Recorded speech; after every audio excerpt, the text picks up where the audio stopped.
2021년 6월 1일 오늘 새벽 말씀은 시편 1편의 말씀입니다.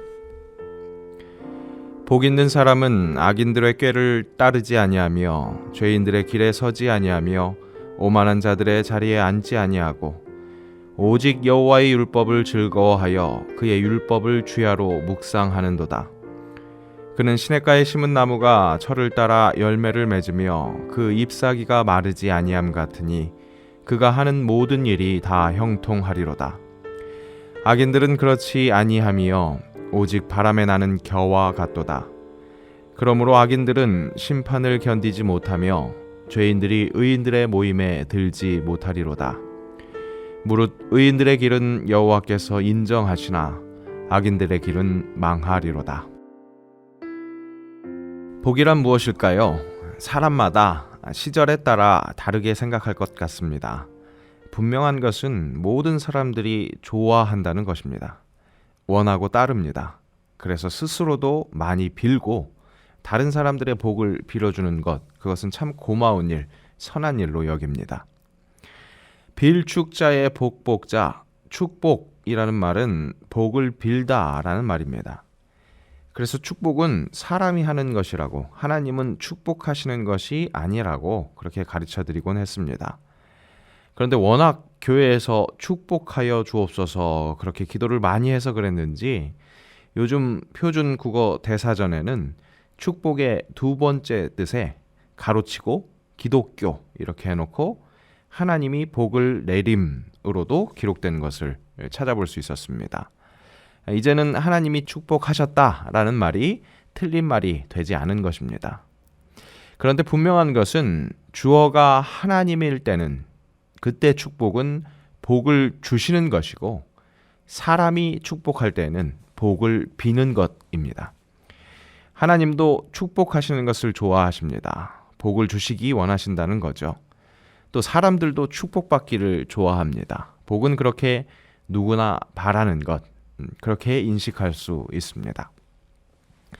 학원 복음화 협의회에서 우리나라 대학생 400명을 대상으로 코로나19 시대에 대학생의 의식과 생활 변화 조사라는 제목으로 설문조사를 실시했습니다.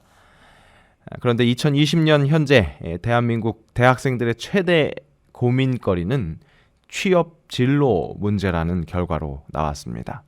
응답자의 50%에 달하는 수치였습니다. 그리고 전체 대학생 중에 75%가 취업 스트레스를 받고 있다고 대답했습니다.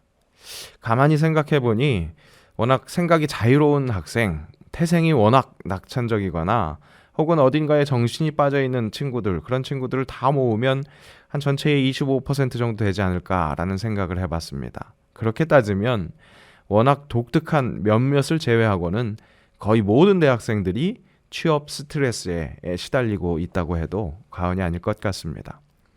더 안타까운 것은 비교적 그 스트레스가 덜할 것 같은 1학년 학생들의 69%도 이 취업 스트레스가 있다고 대답했다는 사실입니다.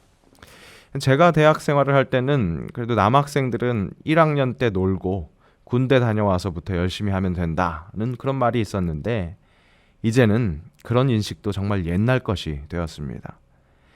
이제 더 이상 대학 입시에 쩌들어 있는 우리 입시생들에게 대학 갈 때까지만 꾹 참아라 라는 말을 할 수 없게 되었습니다. 더 험난한 취업 입시가 기다리고 있기 때문입니다.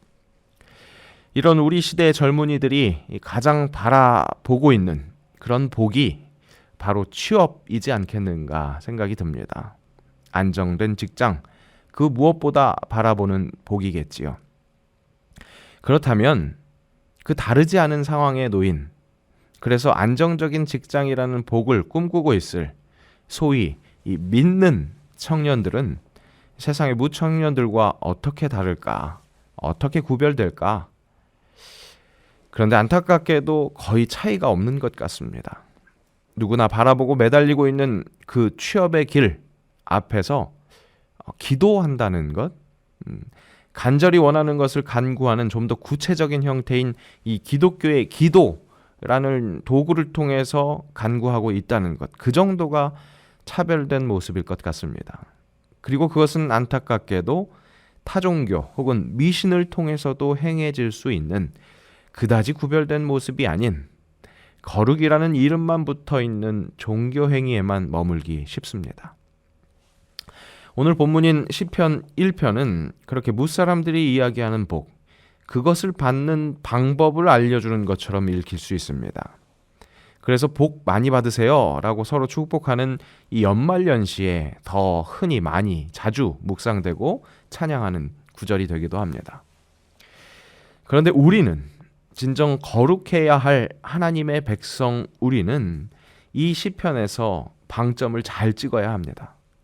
그저 보통의 사람들의 눈길이 그렇게 하듯이 3절에 철을 따라 열매를 맺으며 그 잎사귀가 마르지 아니함 같으니 그가 하는 모든 일이 다 형통하리로다를 먼저 볼 것이 아니라는 겁니다.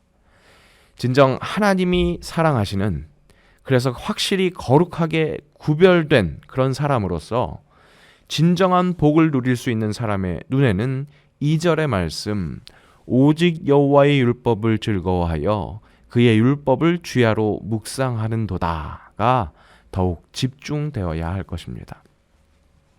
본문을 원어의 순서대로 그 의미를 전달하면 이렇게 됩니다. 먼저 선포합니다. 복이 있도다. 그렇게 선포하고 이어지는 뜻이 이렇습니다. 누가 악인의 꾀를 쫓지 아니하며 그 율법을 주야로 묵상하는 자가, 왜?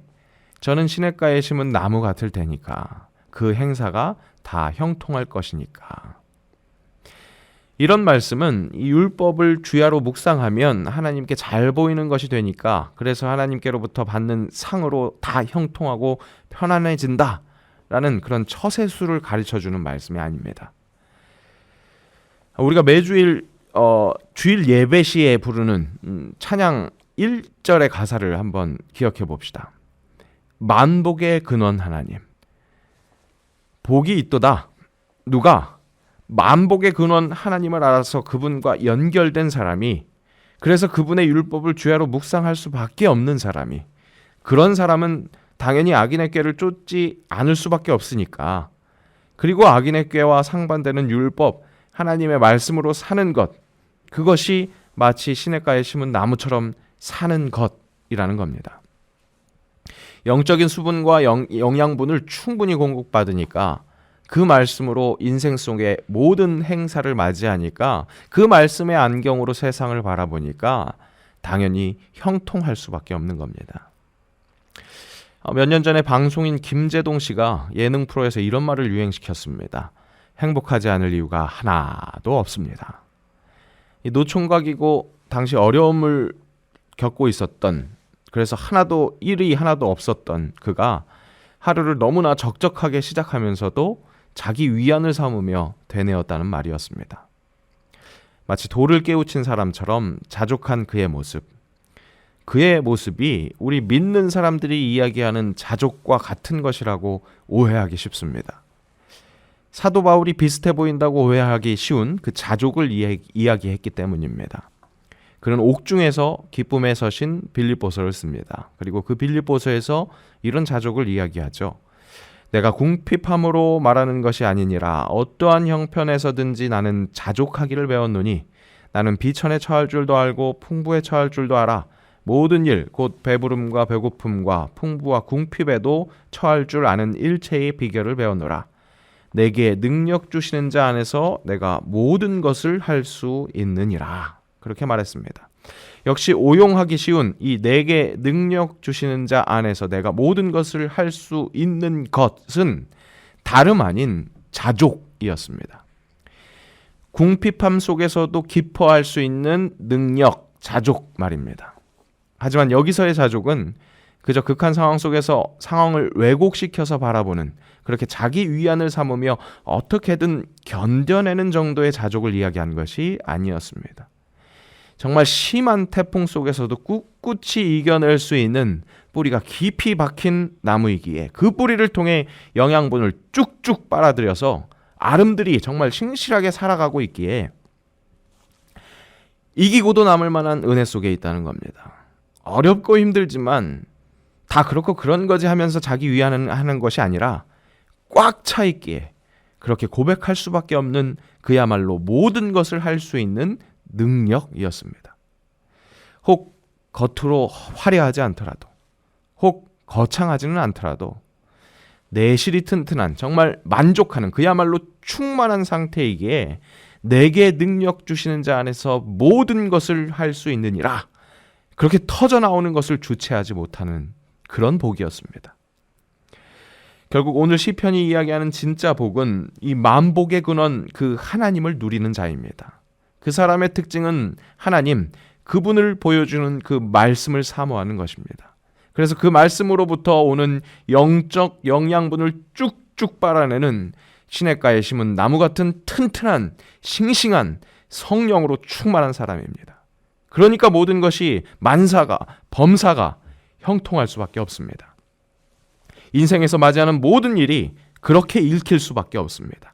행복하지 않을 이유가 하나도 없는 것이 아니라 온통 행복할 이유만 가득한, 정말 넘쳐 흐르는, 터져 나오는 그렇게 형통한 사람이 되는 것입니다. 바라기는 이 시대 몇 안 되는 우리 기독 청년들이 이 취업 전쟁터에서 공고한 사람이 되지 않았으면 좋겠습니다. 간절히 간구합니다. 확실히 말씀을 묵상함으로 만복의 근원 되시는 하나님을 누리는 진정 복 있는 사람 되길 바랍니다. 그들의 눈앞에 보이는 환경과 조건, 모든 문제 결코 작지 않습니다. 우습지 않습니다.